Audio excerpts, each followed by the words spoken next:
Je me souviens encore de la lumière ce matin-là, celle qui entre doucement par les volets, tiède, dorée, la lumière des fins d'été à Nice.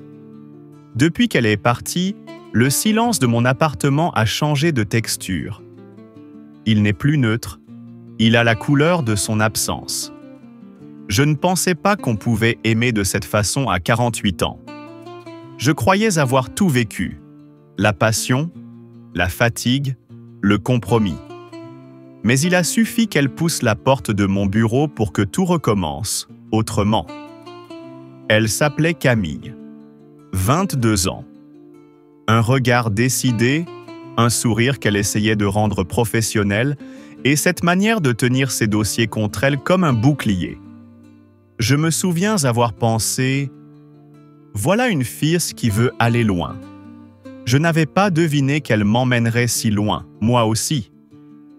Quand je l'ai revue la première fois après son départ, c'était à la télévision. Elle parlait à un journaliste parisien de son nouveau poste dans un grand cabinet. Sa voix avait mûri, mais son sourire était le même. Et, pendant un instant, j'ai cru qu'elle allait me regarder à travers l'écran. Le jour où Camille a commencé son stage, la mer était d'un bleu irréel. Je me souviens de ce contraste, le calme de l'eau dehors et le tumulte des dossiers empilés sur mon bureau. Je dirigeais le cabinet depuis 10 ans, habitué au visage pressé, aux stagiaires qui disparaissaient aussi vite qu'ils étaient devenus. Mais elle, dès le premier instant, avait une présence différente. Elle s'est présentée avec une politesse parfaite. « Bonjour, maître Laurent. Merci de m'accueillir. » Sa voix tremblait à peine. Je lui ai indiqué sa place près de la fenêtre. La lumière tombait sur ses cheveux, blonds comme le sable chaud. Pendant les premières semaines, je n'ai vu en elle qu'une élève brillante. Elle travaillait tard, posait les bonnes questions, observait tout. Et puis, un jour, j'ai compris que quelque chose avait changé. C'était un soir de juillet. Le bureau s'était vidé, la ville dehors résonnait des bruits de l'été. Elle est restée pour m'aider à terminer un dossier. Nous parlions de loi, de stratégie, puis la conversation a glissé sur la vie, sur nos parcours, nos rêves. « Vous n'avez jamais eu envie de partir d'ici ?» m'a-t-elle demandé. J'ai ri doucement. « Partir ? À mon âge, on apprend à rester. » Elle m'a regardé longuement, comme si cette réponse la rendait triste. Ce soir-là, j'ai compris que ma routine venait de se fissurer. Il y avait dans son regard une lumière que je n'avais plus vue depuis longtemps, celle de quelqu'un qui croit encore que tout est possible. Les jours suivants, je me suis surpris à attendre le matin, à guetter le bruit de ses pas dans le couloir. Chaque fois qu'elle entrait, l'air semblait différent. Je me disais que ce n'était rien, juste le charme de la jeunesse. Mais au fond, je savais que quelque chose naissait. Lentement, discrètement, comme une flamme qu'on ne veut pas admettre. L'été à Nice a cette manière étrange de tout ralentir. Le soleil semble suspendre le temps, les voix deviennent plus douces, les gestes plus lents.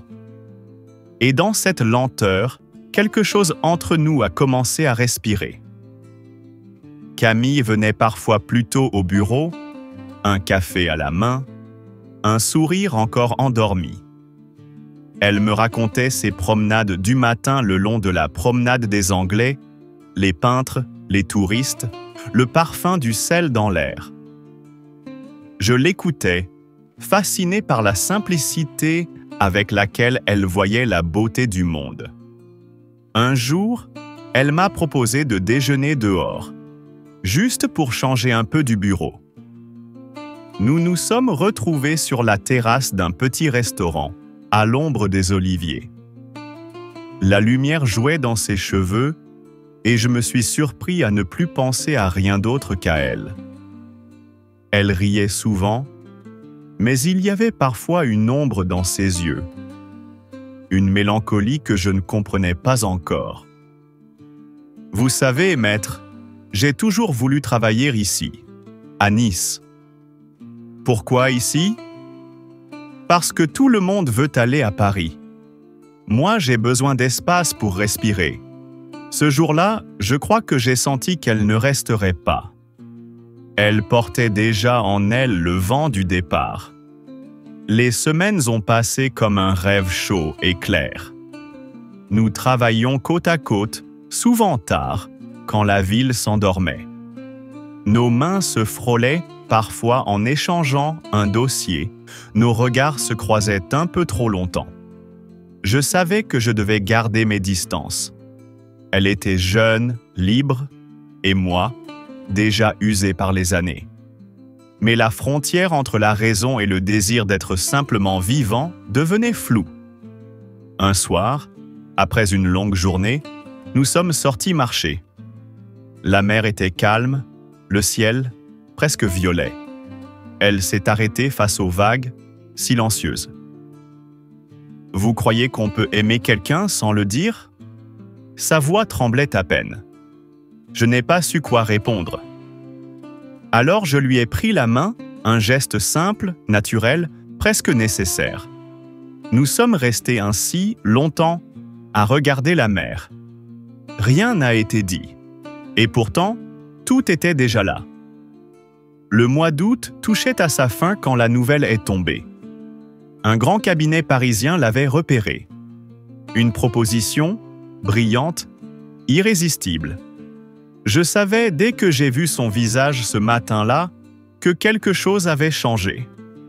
Ses yeux brillaient, pas de joie, pas encore, mais d'un feu intérieur qu'on ne peut pas retenir. Elle a attendu la fin de la journée pour m'en parler. Nous étions seuls dans le bureau.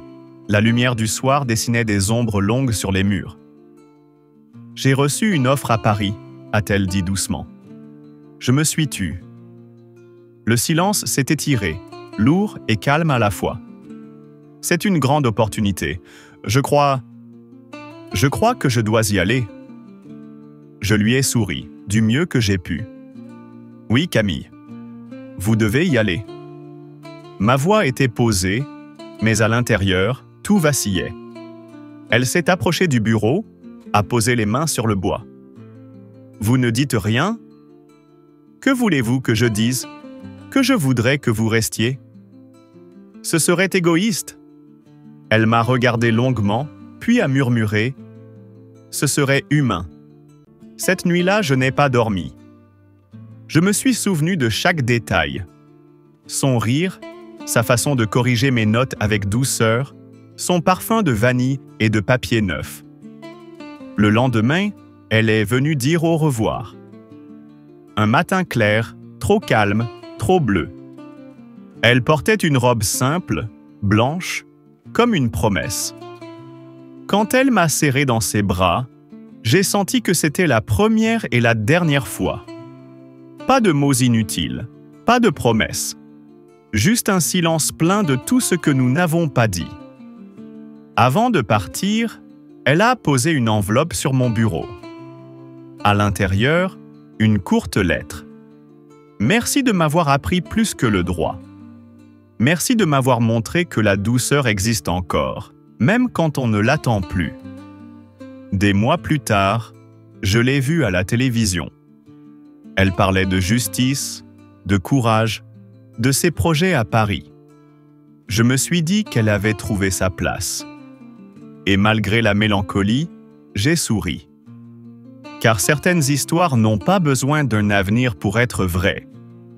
Elles existent dans la mémoire, comme une chanson qu'on écoute encore, longtemps après qu'elle s'ait tue.